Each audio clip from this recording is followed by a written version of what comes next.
Yan ang hindi ko mabibigay sa'yo, Papa. Ayoko! I have already made my decision.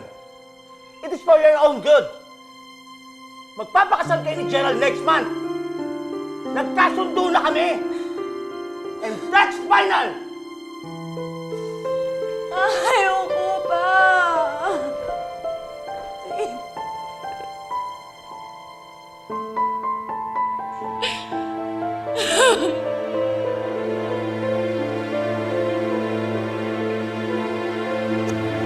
Handa naman ako ipaglaban pagmamahal ko sa'yo.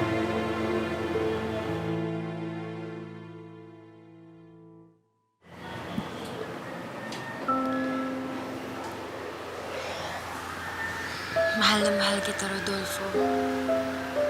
At pangako ikaw lang iibigin ko. Mahal na mahal din kita, Choling. At hindi kita iiwan at sasaktan. Alam kong hindi naging madali ang ating relasyon, aking mahal. Ngunit anumang balakid ang dumating ay ipaglalaban kita hanggang sa huling hininga ng aking buhay.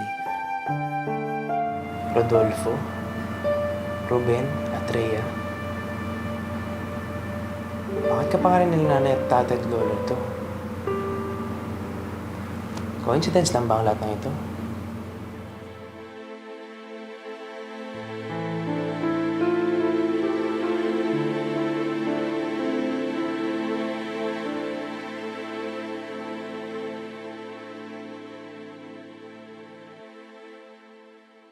Sumagot ka, Joyce. May lead na ako.